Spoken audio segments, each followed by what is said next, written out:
Pertanyaan yang pertama, Afwan Ustaz, kami mau bertanya terkait pembahasan dalam kitab Al-Lu'lu' wal Marjan pada bab Allah memperlihatkan Nabi surga dan neraka ketika Nabi solat.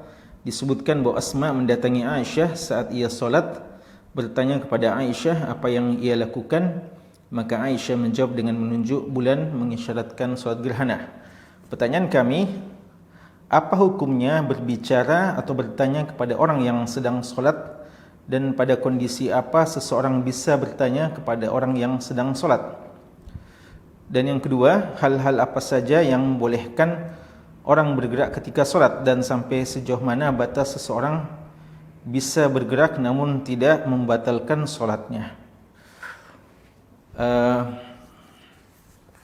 Yang pertama terkait dengan hadis ini, kita sudah sebutkan dalam pembahasan Al-Lu'lu' wal Marjan bahawa apa yang dilakukan oleh Aisyah radhiyallahu taala anha ketika sementara solat lalu didatangi oleh Asma, saudari beliau, lalu ditanya, lalu beliau mengisyaratkan bahawa sedang terjadi gerhana. Ini kata ulama kita karena Asma radhiyallahu taala anha belum mengetahui sebelumnya bahawa Aisyah radhiyallahu taala sementara melaksanakan solat gerhana.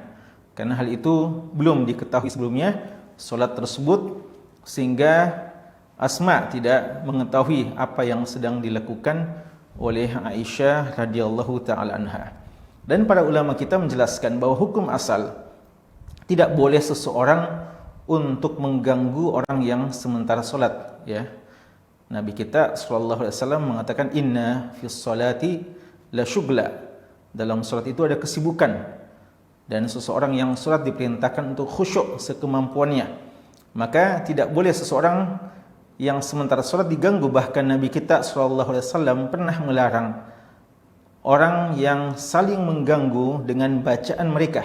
Kalau ada orang yang sementara solat lalu saling ribut mengganggu dengan bacaan, solat sunnah umpamanya, yang satunya membaca dan satunya lagi membaca, seumpama dalam satu tempat yang kecil, masjid yang kecil, lalu masing-masing bangun solat lail umpamanya, tahajud, lalu masing-masing mengangkat suara, saling mengganggu. Dalam kondisi seperti itu dinasihatkan untuk kumpul saja, dan lebih bagus solat lail berjamaah dibandingkan masing-masing solat lalu saling mengganggu, atau masing-masing merendahkan suaranya.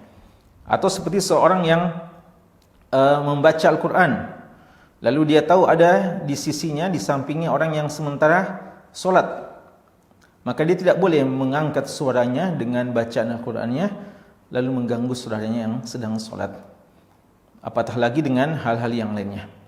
Karena itu hukum asal tidak kita dibenarkan, kita tidak dibenarkan untuk melakukan hal tersebut, kecuali jika ada seseorang yang tanpa tahu, ada orang yang sementara solat di rumah, lalu dia mengetuk-ngetuk pintu, dia tidak tahu bahwasanya tuan rumah sedang solat, lalu atau dia masuk ke dalam rumahnya lalu dia mengucapkan salam padahal yang ada dalam rumah sementara solat. Hal itu diberikan toleransi karena dia tidak mengetahuinya. Adapun kalau ditanya gerakan-gerakan apa yang membolehkan seorang solat, ulama kita membagi harakat dalam solat itu paling tidak menjadi 5, sesuai dengan hukum-hukum taklifi. Ada harakat yang al-wajibah, ada gerakan-gerakan yang wajib.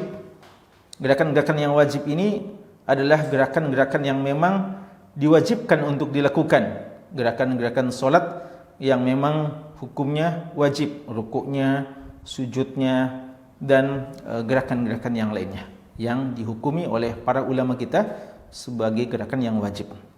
Ada gerakan yang disunnahkan, ada gerakan yang disunnahkan, mustahabbah, yaitu gerakan-gerakan yang membantu kesempurnaan solat.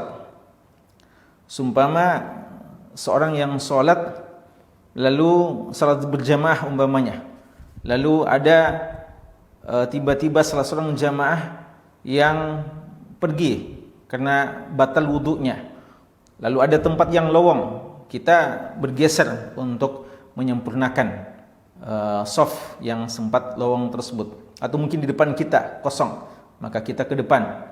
Ini dianjurkan, ya, dianjurkan. Dialah satu gerakan yang ada kaitannya dengan solat, maka dialah suatu hal yang disunnahkan. Karena Nabi kita sallallahu alaihi wasallam mengatakan, Inna Allah wa malaikatahu yusalluna ala man yasilus sufuf. Allah dan malaikatnya bersalawat kepada orang yang menyambung safnya, yang menyambung saf. Kemudian ada yang gerakan yang mubahah, gerakan yang dibolehkan, yang dibutuhkan dan tidak terkait langsung dengan solat, tapi dengan kadarnya, tidak dengan gerakan yang terlalu banyak, ya. Hal ini seperti apa yang pernah dilakukan oleh Nabi SAW ketika beliau menggendong Umamah umpamanya, ya, cucu beliau. Ini dalam keadaan hajat, ada kebutuhan, ya, beliau menggendong sang cucu tersebut, dan juga untuk menjelaskan bahwa dalam keadaan-keadaan yang dibutuhkan maka dibenarkan selama gerakannya tidak terlalu banyak. Dan ada yang dikatakan yang makruh, ya, seorang yang bergerak pada hal-hal yang tidak dibutuhkan walaupun tidak terlalu banyak, ya. Kadang seseorang sebagian kadang dia tidak ada sesuatu yang dia perlu lakukan, tapi mungkin dia kurang sabaran dalam solat sehingga sedikit-sedikit dia menggaruk kepalanya umpamanya, atau menggoyang-goyangkan tangannya, dan kadang melakukan hal-hal yang sebenarnya seandainya dia tidak solat, dia tidak melakukan hal seperti itu. Namun mungkin karena dia tidak kurang khusyuk dalam solat, atau tidak menta'zim solat, tidak mengagungkan solat sebagaimana mestinya, maka dia lakukan hal tersebut. Dan ada gerakan-gerakan yang haram dalam solat yang memang bisa berakibat fatal, yang bisa membatalkan solat tersebut, yang tidak ada hubungannya, seperti seorang yang minum dalam solatnya, atau makan, dan gerakan-gerakan yang lainnya. Karena itu dalam kondisi-kondisi yang darurat, ya, seperti yang pernah terjadi pada Aisyah radhiyallahu taala anha, ketika beliau sudah ditanya, maka beliau mengisyaratkan saja tanpa berkata-kata. Ini kondisi-kondisi yang dibolehkan. Atau seorang yang diucapkan salam lalu dia mengisyaratkan umpamanya, maka ini insyaallah kondisi-kondisi yang dibolehkan. Namun hukum asal bagi kita yang tahu bahwasanya si fulan sedang salat, pada hakikatnya kita tidak dianjurkan untuk mengganggunya dengan pertanyaan yang seperti itu. Wallahu taala a'lam.